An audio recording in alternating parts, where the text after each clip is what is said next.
자, 이제 16장의 남녀고용 평등과 일가정 양립진에 관한 법률로 들어가도록 하겠습니다. 이것도 마찬가지로 법의 제목을 보시면은 이 법의 나름대로의 의미를 다 알 수 있어요. 두 가지를 담고 있는 거죠. 과거에는 이렇게 했거든요. 남녀고용 평등법.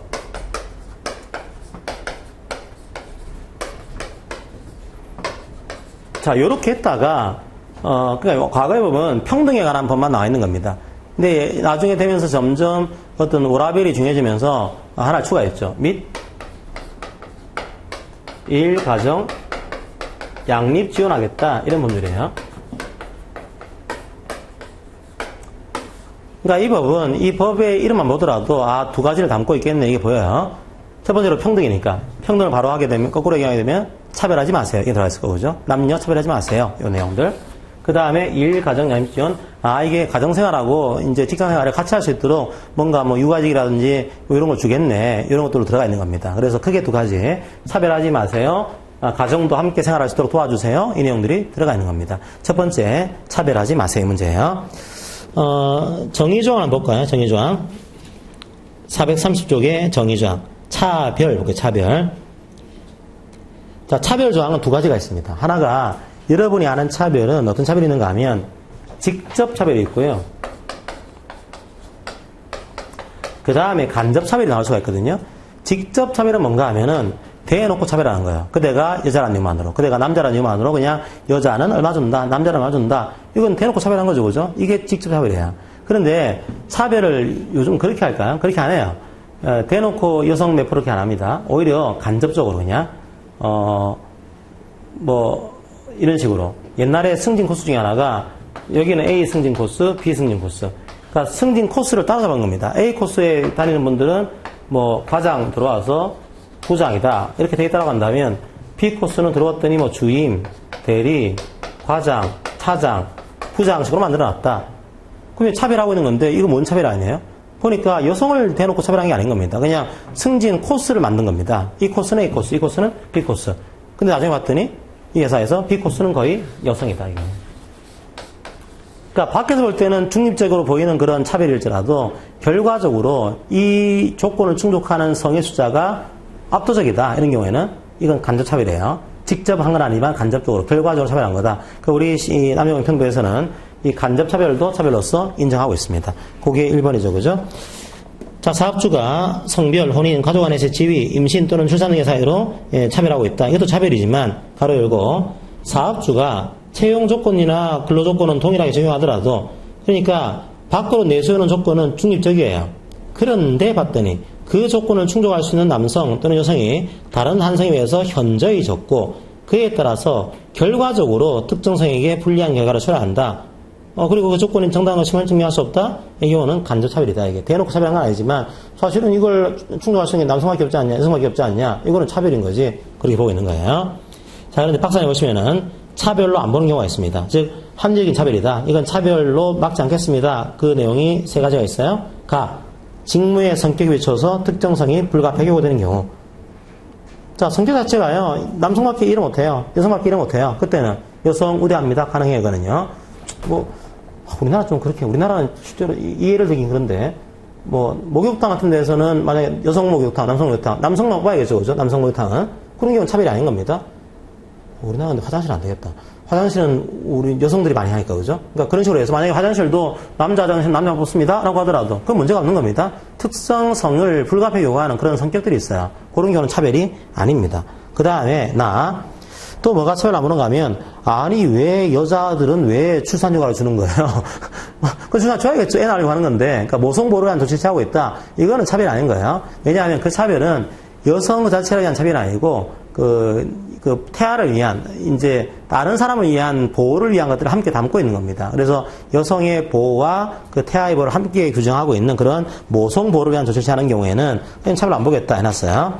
그 다음에 우리 사회에서 가장 지금 갈등이 심한 것 중에 하나가 답니다. 적극적인 고용 개선 조치를 하는 경우, 이것도 차별 안 봐요. 자, 이게 무슨 말인가 하면 이런 겁니다. 이미 이렇게 전제를 까는 거예요. 이미 한 성이 남자와 여자가 이미 차별이 있는 거예요. 이미 남성이 차별을 받고 있다. 이미 여성이 차별을 받고 있다. 이러면 어떻게 해야 될까요? 이걸 평등하게 적용해주면 계속 이런 상태가 이어지겠죠. 그죠? 그래서 아예 이렇게 차별되어 있는 이 상황을 개선하기 위해서 이 사람을 우대하는 겁니다. 그러니까 채용할 때 조금 더 점수를 더 줄게요 라고 해서 일단 평등하게 만들어주자. 이게 바로 적극적인 고용 개선 조치입니다. 대표적인 개선 조치가 보통 이제 점수 가산점제라든지 혹은 뭐 채용할 때 그 몇 프로 이제 의무조항이라든지 이런 것들, 그런 것들을 하는 것. 그거는 현존하고 있는 차별을 복귀시키는 거니까 허용됩니다. 이렇게 보고 있는 거예요. 그래서 이게 논쟁이 되는 것 중에 하나가 이게 아니 왜 그 여성들을 더 우대해 주는 거냐, 남성들을 더 우대해 주는 거냐, 뭐 이런 식의 이제 요즘 남녀 혐오 발언 같은 것들이 나오는 것 중에 하나가 이런 것들도 등장을 하더라고요. 보니까요. 그런 것들은 현재 법상으로는 이제 차별로 안 본다. 이렇게 하시면 되겠습니다. 그 다음에 직장 내 성희롱이 있어요. 차별 중에 하나가 직장 내 성희롱. 성희롱은 두 가지 유형이 있습니다. 이거는 뭐 교재에 실리진 않아요. 그냥 이 설명을 위한 그런 개념으로 이해하시면 되겠습니다. 환경형 성희롱, 조건형 성희롱. 성희롱은 어디까지나 직장 내 업무를 이용을 해야 돼요. 업무와 관련돼 있어야 됩니다. 그런데 어떻게 하는 거냐? 성적인 굴욕감이나 모욕감을 줘요. 성적인 굴욕감이나 모욕감. 자, 이 사람의 행위가, 이 사람의 성적인 운동이 그 자체가 굴욕감을 주는 겁니다. 이것도 성희롱이에요. 그런데 또 다른 성희롱 뭐가 있을까요? 조건이요. 성적인 운동을 요구했습니다.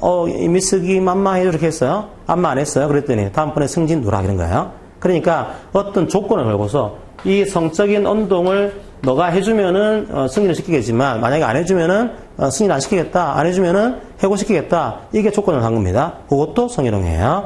그게 이제 2번입니다. 자, 사업주, 상급자 또는 근로자가 직장 내의 지위를 이용하거나 업무와 관련해서 첫 번째, 다른 근로자에게 성적인 운동 등으로 성적 굴욕감이나 혐오감을 느끼게 하거나, 이것도 성희롱이고요. 그 다음에 성적인 운동 또는 그 밖의 요구에 따르지 않았다는 이유만으로 자, 근로조건 및 고용에서 불이익을 주는 것. 그 안마 해줘 했더니 안 했더니 이제 불이익을 주고 있다. 이것도 성희롱이에요. 자, 성희롱이다. 자, 적극적인 고용 개선 조치. 맞죠? 현존하고 있는 차별을 없애기 위해서 우대해 주는 겁니다. 이것들은 허용되고 있는 거죠. 자, 4번 근로자. 이것도 중요합니다. 4번 근로자. 왜 중요할까요? 저희들이 말하는 근로자는 일반적으로 근로기준법상의 근로자를 많이 따옵니다. 근데 이 법에서 말하는 근로자는 근로기준법하고 달라요. 자, 왜 그런가 하면 근로기준법은 누구를 보호하지 못합니까? 근로조건에 관한 차별을 금지하고 있는 거예요. 근데 근로조건은 채용 단계는 근로조건이 아닙니다, 이게. 그러니까 채용할 때 키메 센치 이상의 용모 단정한 여성구함 이것들은 근로기준법에서는 규율을 못해요. 이유는 근로자가 아닙니다. 근데 그걸 규율해야겠죠, 그죠? 채용 단계에서. 그럼 이 법에서 근로자의 정의를 다르게 한 거예요. 자, 그런 근로자뿐만 아니고 취업화 의사를 가진 자, 그러니까 채용 단계에 있는 그런 취업화 의사를 가진 사람들도 이 근로자 범위에 포함됩니다. 당신도 보여주겠습니다. 이런 시를 깔고 있는 거예요. 자, 근기법과 정의가 다르다. 그거 하나 기억하시고 넘어가시기 바랍니다.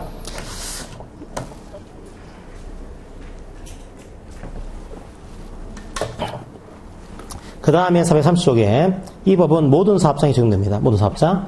그리고 동거하는 친족만으로 이루어지는 사업 또는 사업장과 가사 사용인은 적용되지 않습니다. 이거 제가 이페스 코리아 이코베이의 정오표를 올렸는데요. 431쪽에 맨 위에는 없애버리세요. 상시 5명 미만의 근로자를 사용하는 사업은 일부 규정 적용한다, 제외한다. 이걸 삭제하세요. 그냥 삭제. 맨 위에 표는 삭제하세요. 지금은 5명 미만의 근로자에게도 이 법을 적용하는 것으로 지금 바뀌어 있습니다. 그래서 요거는 지금 삭제가 되어 있다. 삭제하시면 되겠습니다. 그러니까 모든 사업장이 이 법은 적용한다. 그렇게 보시면 돼요. 5명 미만도 적용됩니다, 이제. 자, 그리고 나머지 것들은 한번 쭉 읽어보시고 넘어가겠습니다. 자, 이제 중요한 내용으로 432쪽으로입니다. 432쪽에. 자, 그럼 이 법에 대해서 분쟁이 생길 수 있겠죠. 남녀 간의 분쟁 이런 것들. 누가 입증해야 될까요? 사업주가. 사업주가 이제, 이건 차별 아닙니다. 혹은 차별했다고 하더라도, 이건 합리적인 이유가 있는 차별입니다. 그걸 사업주가 입증을 해야 합니다. 사업주가 부담한다. 근로자가 아니에요. 사업주가 부담한다. 기억하시고. 자, 그 다음에, 제일 중요한 내용이 뭐라고 했죠? 차별하지 마세요, 이게. 차별하지 마세요. 뭐를요? 432쪽에, 양가로 1번. 모집이나 채용할 때 차별하지 마세요. 그러니까 근로기준법은 모집이나 채용 단계에서의 차별을 막기가 힘들어요. 근로조건이 아니니까. 근데 여기서는 취업할 의사를 가진 자도 근로자인 거죠. 그 모집이나 채용 단계에서부터 막을 수 있습니다. 자, 각종의 모집하고 수행할 때 뭐 신체 조건, 미혼 조건 이런 것들 제시하면 안 되는 거다. 자, 이런 내용을 규정하고 있고 또 차별의 대표적인 내용들이 임금이겠죠. 임금 차별하지 마세요. 임금에서 가장 중요한 원칙은 동일 가치 노동, 동일 임금이에요. 동일한 노동을 하게 되면 그대가 여자건 남자건 관계없이 동일한 임금을 지급해야 된다. 이게 동일 노동, 동일 임금입니다. 그러면 이게 제일 힘든 것 중에 하나가 동일 노동이라는 것을 어떻게 판단할까요? 이게 동일 가치 노동이다. 이걸 판단해야 돼요. 이게 판단이 안 되면은 임금이 다를 수도 있는 겁니다. 가치가 다르면은 임금도 다를 수가 있어요. 근데 동일 가치의 노동인 거다 판단하기 매우 어렵습니다. 이게. 그래서 우리나라에서 이 법리를 적용하기가 쉽지가 않은 거예요. 근데 이 법에서는 기준을 제시하고 있습니다. 이게 동일 가치 노동은 뭘 얘기하는가 하면 동일한 기술, 두 번째 줄이죠.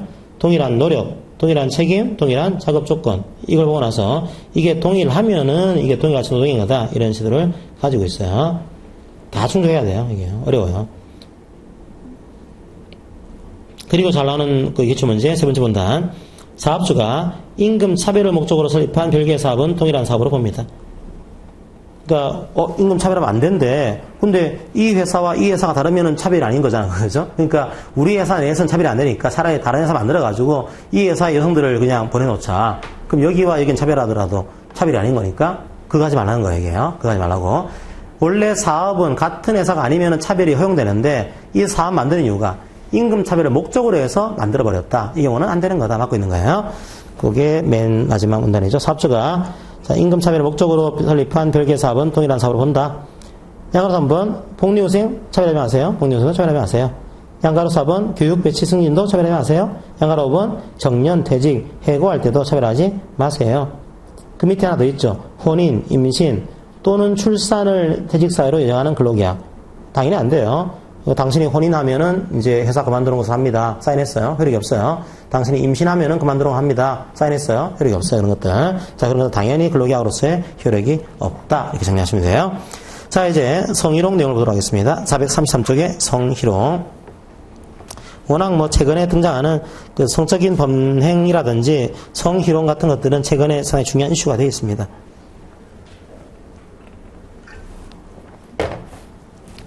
자, 이것도 교재를 통해서 정리해 드리도록 하겠습니다. 직장 내 성희롱. 누가 하면 안 될까요? 누가? 사업주가. 혹은 상급자가. 혹은 동료들도, 근로자들도. 그러니까 사업주가 해도 성희롱이고, 상급자가 해도 성희롱이고, 근로자가 해도 성희롱이에요. 만약에 사업주가 성희롱하게 되면 과태료가 있습니다. 왜 과태료가 있을까요? 사업주가 징계를 받을 수가 없어요. 그 사장님이 징계 받을 수가 없잖아요. 그죠? 그러니까 사업주가 아닌 사람이 성희롱하게 되면은 그 사업주가 그 사람한테 징계를 때려야 되는데 회장님이 자기가 성희롱한 거예요. 그러면 이게 징계할 수가 없죠. 그때는 이제 외부에서 과태료 때리는 겁니다. 이게. 하지만 사업주 외자가 성희롱했을 때는 사업주가 사람한테 징계를 때릴 수가 있겠죠. 자, 그런 것으로 되어 있습니다. 자, 그러면 뭐가 성희롱이냐 이거예요. 뭐가 성희롱이냐. 앞에 나왔습니다. 뭐 정의를 봤으니까 넘어갈게요. 그런데 이게 상대방이 이게 성적인 굴욕감이나 모욕감을 줬다. 이거 어떻게 판단해야 될까요? 이런 거죠. 성희롱의 가장 중요한 문제는 성희롱은 행위자의 의도가 중요하지 않습니다. 이게 성범죄가 아니거든요. 뭐 성추행이다, 성폭행이다 이런 경우에는 행위자의 의도가 굉장히 중요해요. 하지만 성희롱이라고 하는 이 유형은 범죄 행위로 보지 않습니다. 그러니까 범죄 행위로 보지 않다 보니까, 그러니까 범죄 행위라는 얘기는 국가가 형벌권을 발동하지는 않는 거예요. 그냥 사업주에게 징계를 요구하고 있는 겁니다. 그러다 보니까 내가 그런 의도가 없다고 하더라도 누가 중요한가 하면 상대방. 이 성희롱 당한 상대방이 그걸 느꼈냐 이거예요. 그게 중요한 겁니다. 그런데 또 그렇게 하게 되면 생기는 문제가 너무 민감한 사람들이 있을 수도 있어요. 실제로는요. 다른 사람들은 악수하자 그랬는데 악수하는데 성적인 굴욕감 안 느껴요. 저는요. 근데 이 사람은 좀 민감해요. 악수하자고 했는데 악수했더니 굴욕감이야 이렇게 한단 말이에요. 그럼 그것도 예방을 해야겠죠. 그걸 예방해서 누구를 기준으로 성적인 굴욕감, 모욕감을 표현하는가 하면 일반적인 평균적인 사람. 이 당한 사람과 동일한 처지에 있는 일반인도 그렇게 느꼈을 텐데 이게 있어야 돼요. 그 다음에 나도 느꼈으면 그게 성희롱이에요. 그래서 일반적인 평균적인 사람을 기준으로 해가지고 나도 느끼게 되면은 그건 성희롱인 거다 이런 판단 기준을 취하고 있습니다. 그게 판례 2번이에요. 잘 나옵니다. 행위자에게 반드시 이게 잘 나와요. 반드시 성적 동기나 의도가 있어야 하는 것은 아닙니다. 이게 잘 나오죠. 내가 성희롱 할 의도로 가지고 한 거예요. 그게 없어 없어요. 그건 중요하지 않습니다. 중요한 것은 객관적으로 상대방과 같은 처지에 있는 일반적이고 평균적인 사람에게 성적인 굴욕감이나 혐오감을 느낄 수 있게 하는 행위가 있고, 그로 인해서 행위의 상대방이 성적 굴욕감이나 혐오감을 느꼈음이 인정돼야 된다. 이러면 성희롱인 거다. 이거예요. 나랑 같은 처지에 있는 사람이 당했으면 똑같이 느꼈을 거다. 이게 인정되면 성희롱 될 수 있다. 이거예요. 그 다음에 너무 심한 성희롱은 징계해고도 할 수 있다. 이런 판례도 있습니다. 너무 심한 성희롱은 징계해고 사유가 된다. 이렇게 하시고요. 자, 434쪽입니다. 434쪽에. 근데 사람들이 생각보다 이게 성희롱이 잘 몰라요. 왜냐하면 우리나라는 워낙 이제 가부장적 문화 속에 살아왔기 때문에 이게 성희롱인지를 인식하지 못할 수 있습니다. 그걸 막기 위해서는 교육을 해야 돼요. 이게 성희롱입니다. 여러분들 조심하세요. 그냥 뭐 너무 몸매 막 얘기하고 그런 것들 다 성희롱 될 수 있어요. 근데 옛날에 그냥 뭐 몸매 빵빵 이렇게 하더라도 이게 아무것도 아닌 것처럼. 근데 그게 성희롱이거든요. 그걸 교육을 해야죠. 교육합니다. 얼마예요? 매년 실시해요. 직접 할 수도 있고 위탁 교육을 맡길 수도 있습니다. 직접 또는 위탁 교육. 파경 근로자에 대한 성희롱은 누가 해야 될까요? 교육은. 파경 근로자에 대한 성희롱 교육은 사용사업주가. 자기가 지금 지휘를 하고 있으니까 사용사업주가 파경 근로자에 대한 성희롱 교육을, 예방교육을 해야 되고, 그 다음에 이걸 받는 객체는 사업주와 근로자입니다. 사업주도 받아야 돼요. 사업주 및 근로자는 예방교육 받아야 된다. 그리고 14조로 되어 있는 이 파트가 이제 최근에 추가된 파트입니다. 이제 굉장히 많아졌어요, 뭐가요. 성희롱 행위자에 대해서 자꾸만 이제 성희롱 당한 사람에 대한 인권이 보호가 안 되고 오히려 막 비밀이 누설되고 그러니까, 게다가 어떻게 하는 게 제일 큰 문제가요.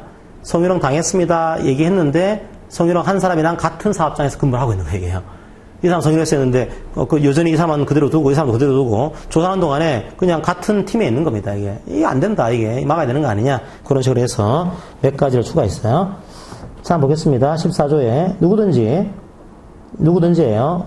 피해자가 아니더라도 관계없어요. 누구든지 직장 내 성희롱 받은 사실을 알게 된 경우에 그 사실을 해당 사업주에게 신고할 수 있다. 누구든지 관계없다는 거예요.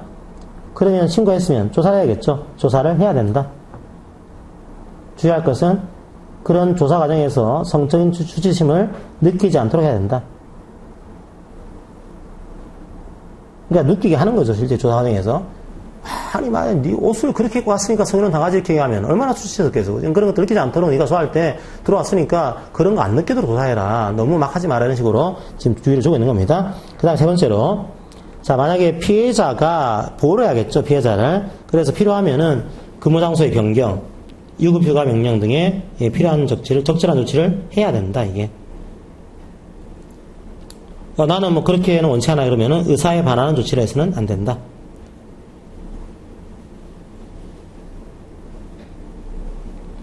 그 다음에 이제 조사하는 과정에서 이렇게 해야 되는데, 이제 확인이 됐어요. 성희롱 사실이 확인되게 되면 역시 피해자 근로자가 요청하면은 근무장소의 변경, 배치 전환까지 이제 배치 전환, 그 다음에 유급휴가의 명령 등 적절한 조치를 해야 된다.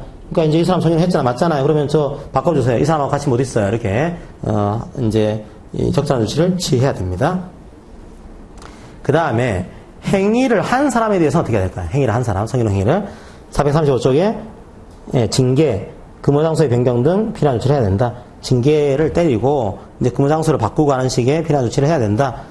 그런데 징계하기 전에 그 피해자한테 의견은 들어라. 이제 어떻게 하면 좋을지 징계하기 전에 의견은 들어가지고 징계하세요. 내용을 만들어놨습니다. 그리고 피해자가 이 사실을 알렸다고 하더라도, 혹은 이 사실을 누군가에게 신고를 누가 했다고 하더라도 불이익한 조치를 취하지 마세요. 그래서 1번 뭐 신분 상실, 2번 징계, 정직, 감봉, 간등, 승진 제한, 3번 직무 미부여, 직무 미배치 이런 것들 하지 마라. 이제 이거 성희롱 사실 알렸다고 해서 이런 불이익 주지 마세요. 이런 내용들을 만들어 놨고요. 자, 그 밑에 문단. 자, 사업주가 이 사실 이제 조사한 사람들이 이 과정에서 비밀을 알게 된 거예요. 비밀을. 그거는 피해 근로자 등의 의사에 반해서 다른 사람에게 누설해서는 안 된다. 알리지 마세요. 이런 조항도 있습니다. 예외적으로 뭐 사업 측에 보고하거나 관계기관 요청에 따라서 필요한 정보를 제공하는 경우에는 뭐 누설할 수 있다. 그런 경우를 빼고서는 비밀 누설하지 마세요. 해놨고요. 그 다음에 또 하나의 문제가 고객이 성희롱해. 고객이에요. 고객은 이제 판매 직원한테 판매 직원들 뭐 어떻게 안 돼. 그래서 성희롱한 겁니다. 그러면 판매 직원한테 고객이 성희롱한 경우에는 고객을 회사가 징계할 수가 없어요. 그죠? 너 이제 1단계 이제 대리급으로 강등할 거야? 할 수가 없잖아요. 그죠? 그럼 고객이 성명을 했을 경우에 이 고객에 대해 성명 받은 사람을 어떻게 보호할 거냐 이 문제예요. 고객 첫 번째 문단. 사업주는 고객 등 업무와 밀접한 관리 있는 자가 근로자에게 성적인 굴욕감 또는 혐오감을 느끼게 해서 근로자가 그로 인한 고충 해소를 요청할 경우에 근무장소 변경, 그러니까 다른 데 옮기든지 배치를 하든지 유급휴가의 명령 등 요거 제가 역시 고쳐놨는데 바꿔놓으세요. 가능한 조치를 취하도록 노력은 뭐가 아니고요. 적절한 조치를 취해야 할 의무예요. 이제 바뀌었어요. 적절한 조치를 취해야 할 의무.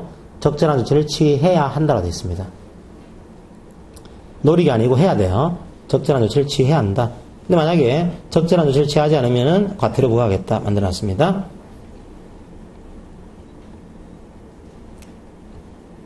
그리고 뭐 이런 것들 고객이 성희롱했어요 알렸다고 해서 해고나 불이익한 조치를 취해서는 안 된다. 그럼 우리나라는 고객들도 문제 많아요. 그죠? 고객들이 무슨 왕이에요. 고객들이 와가지고 왜 좋은 원들을 자기 종처럼 진짜 이렇게 막 부려먹고 이렇게 하면 안 되죠. 그죠? 이거는 어디까지나 고객은 고객이지 고객은 왕이 아니에요. 이제는 고객이 왕이라고 하는 뭐랄까 신화를 버려야 될 때가 됐습니다. 고객은 그냥 고객일 뿐이에요. 뭐 이렇게 해서 살아야지 고객한테 왜 그렇게 엉망으로 하고 말이야. 그죠? 안 돼요. 여러분 고객도 주의하셔야 돼요. 고객들은 고객일 뿐이에요. 여러분 왕이 아니에요. 저도 강사일 뿐이고 여러분도 수완생 뿐이에요. 자, 이거 가지고 너무 가치 평가를 하면 안 돼요. 이런 것들을. 자, 그 다음에 나머지 것들은 좀 읽어보시고 이제 437쪽에 모성보를 보겠습니다. 그러니까 이거죠. 이제 남녀 고용 평등을 이제 했으니까 여성 이제 모성보를 해야 될 거 아니냐, 또 가정생활을 양립을 해야 될 거 아니냐, 그렇게 해서 만들어둔 조항을 보겠습니다. 1번은 읽어보세요. 1번은 뭔가 하면 출산휴가는 여기 안 나옵니다. 원래는요. 출산휴가는 어디 나올까요? 출산휴가는 근로기준법에 90일 준다 이게 나와 있어요. 근데 여기서는 어떤 조항을 심어놨냐 하면 출산휴가는 돈을 누가 줍니까? 돈은 60일은 사업주, 30일은 고용보험에서 지원돼요. 이게요. 그 근거를 만들어 둔 겁니다. 그래서 이제 그리고 또 한 가지는 어떻게 하는가 하면 원래 90일 중에서 대기업체는 30일을 고용보험, 60일은 회사가 주거든요. 근데 우선 지원 대상 기업이 있어요. 중소기업이죠. 중소기업은 90일 전체에 대해서 일정 금액 한도 내에서 지원해 줍니다. 그러니까 원래는 60일이 사용자가 주고 30일은 고용보험인데 90일 전체를 지원해 줄 때가 있어요. 그럼 원래 60일은 사용자가 준 것으로 우리가 인정해 주겠다. 원래 사업자가 60일 줘야 되거든요. 60일 줘야 되는데 60일 그 내용도 고용보험에서 지원될 때가 있어요. 그러면은 사업주가 준 것으로 우리가 인정해 줄게. 그런 내용들을 심어놓고 있는 겁니다. 이게. 자, 그 정도 여러분들이 보시고 넘어가시면 되겠습니다. 두 번째 중요하죠. 배우자 출산휴가. 배우자 출산휴가는 여기 나와요. 근로기준법에 나오지 않습니다. 얼마나 주는가 하면 남편이 이제 배우자 출산 때문에 휴가를 청구합니다. 그때는 5일 이내에서 3일 이상의 휴가. 그러니까 5일 이내로 주는데 그 중에 3일 이상, 5일 안에서 3일 이상은 줘야 되는 거다. 휴가를. 돈은 5일 주면은 최초 3일은 유급이다. 최초 3일은. 그 다음에 30일이 지나면 청구할 수 없어요. 30일까지 가능하다. 3번 난임치료휴가. 그 다음에 이것도 비교적 최근에 생긴 휴가입니다. 이제 난임이 돼서 이걸 치료하는 휴가를 주겠다는 거예요. 이제 출산율을 제고하기 위해서 여러 가지 이유 때문에 난임치료휴가를 줍니다. 얼마 주는가 하면 연간 3일. 연간 3일 이내에 휴가 주고 그 중에 1일은 유급, 1일은 유급을 한다. 그 3일 주면은 하루는 유급이고 이틀은 무급으로 이제 쉬게 해주겠다. 그렇게 만들어 놨어요. 자, 난임치료휴가를 시작하는 날에 3일 전까지 신청을 해야 돼요. 3일 전까지 신청. 자, 이제 육아휴직을 보겠습니다. 육아휴직 받아 놓아요.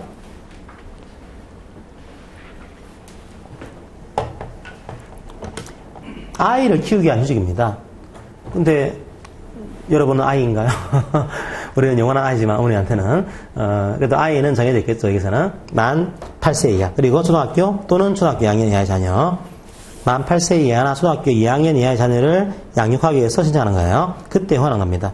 남자 할 수 있을까요? 가능해요. 배우자도 가능합니다. 이게 반드시 여자만 키워야 되는 거냐, 그런 거 아니에요. 남성도 육아휴직 신청할 수 있습니다. 그런데 모든 사업장에서 육아휴직을 모든 근로자가 하는 건 아닙니다. 어떻게 하는가 하면 계속 곤란기간이 6개월 미만인 근로자에 대해서는 육아휴직을 허용하지 않을 수도 있어요. 그러니까 6개월 이상 근로한 근로자에 대해서 육아휴직 신청하게 되면 허용이 되는 겁니다. 이게 6개월 미만은 이제 의무가 없다. 두 번째로 이미 다른 배우자가 육아직을 신청하고 있어요. 이 경우도 예, 허용할 의무는 없다.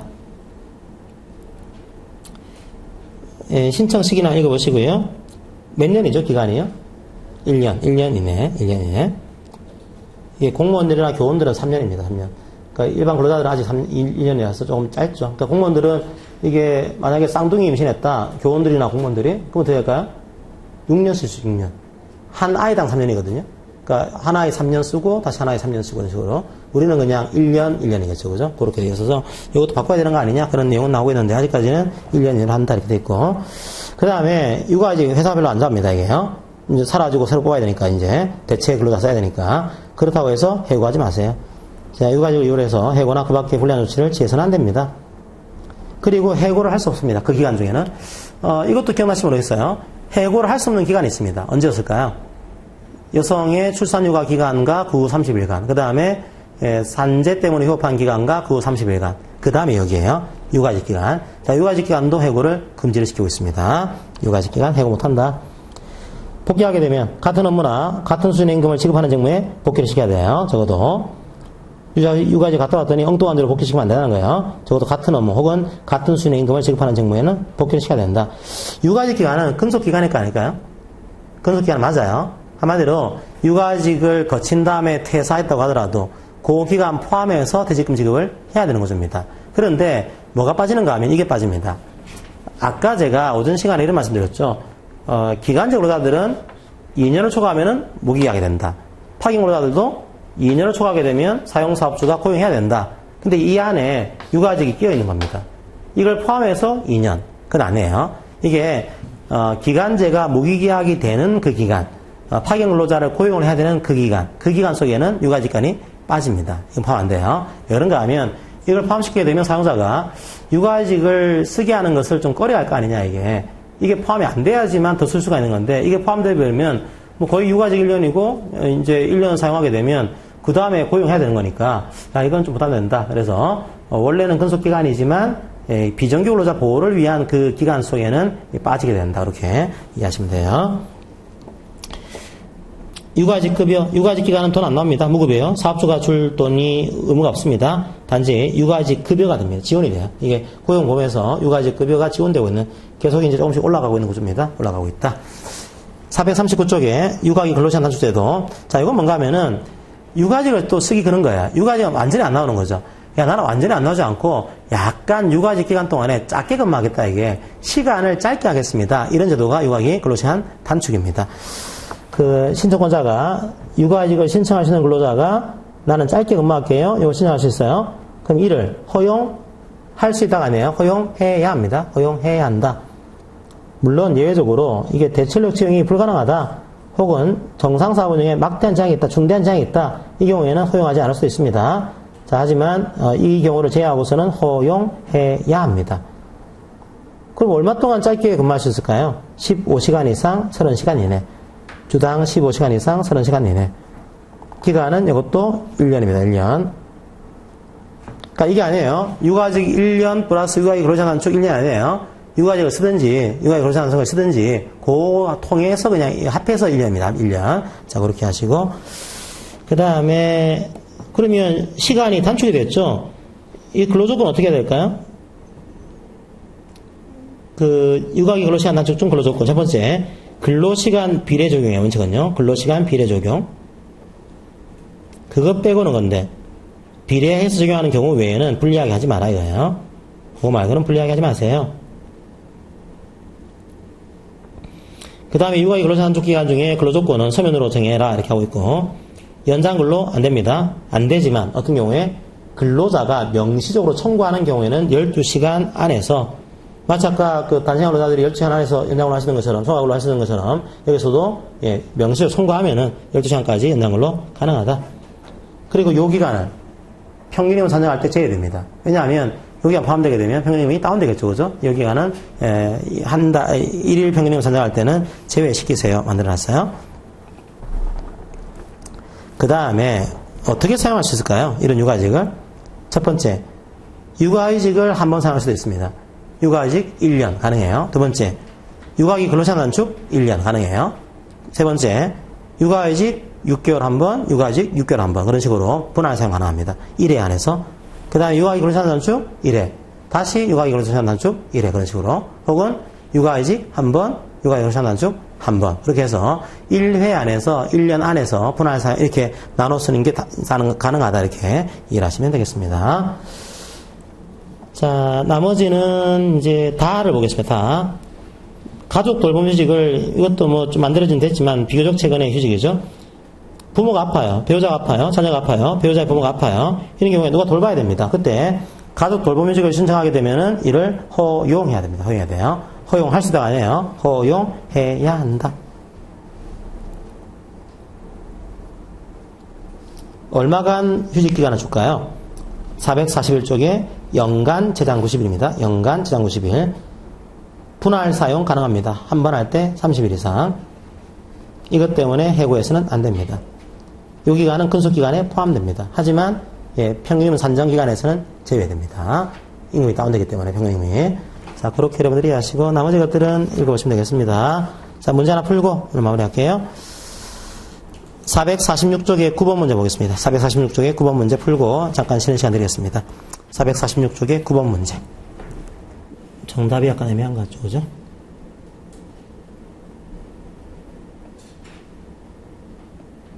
예. 정답을 2번으로 고쳐야겠죠, 그죠? 정답 2번. 5번이 아니고, 옳은 것은 이제 2번이 되겠죠? 자, 보겠습니다. 예, 1번. 초등학교 2학년 이하의 자녀를 양육하, 잠깐만요. 잠깐만요. 문제가 잘못된 것 같은데. 자, 9번에 옳은 것은 제가 설명드리면서 한번 보겠습니다. 사업주는 근로자가 초등학교 2학년의 자녀를 틀렸네, 그죠? 입양한 자녀를 포함합니다. 입양한 자녀를 포함하겠죠. 제가 아니고 입양한 자녀를 포함해서, 육아휴직을 신청하는 경우에 이를 허용해야 되고요. 2번, 사업주는 정상적인 사업 운영에 중대한 지장을 초래하는 경우에는 육아휴직 및 육아기 근로시간 단축을 허용하지 않을 수 있다. 이것도 제가 실수했네요. 이거는 육아기 근로시간 단축의 하나입니다. 그러니까 육아휴직은 이런 제한이 없어요. 육아휴직은 뭐 무조건 줘야 되는 겁니다. 육아기 근로시간 단축에 한해서는 이런 중대한 지장이 있다. 이 경우에는 허용하지 않을 수가 있어요. 육아휴직은 무조건 허용해야 됩니다. 자, 틀렸고. 3번. 자, 육아기 근로시간 단축 기간은 근속기간에 포함 안 됩니다. 근속기간에 포함되죠. 포함되고, 육아휴직 기간도 포함돼요. 근속기간은 포함되지만, 이제 평균임금 산정할 때는 그 기간을 제외시킨다. 이렇게 보시면 돼요. 4번. 사업주는 사업을 계속할 수 없는 경우에도 해고하지 못한다. 아니야. 이게 육아휴직 기간은 해고 못하지만, 사업을 계속할 수 없는 경우에는 해고할 수 있습니다. 가능해요. 자, 5번이 맞죠. 그죠? 5번. 자, 사업주는 12시간 내에서 연장 근로를 시킬 수 있다. 예, 맞습니다. 5번이 정답이 되겠죠. 자, 그래서 정답은 여기를 보시고, 다음 시간에 최저임금법부터 이제 들어가 보도록 하겠습니다. 자, 수고하셨고요. 10분 쉬었다가 진행하겠습니다. 감사합니다.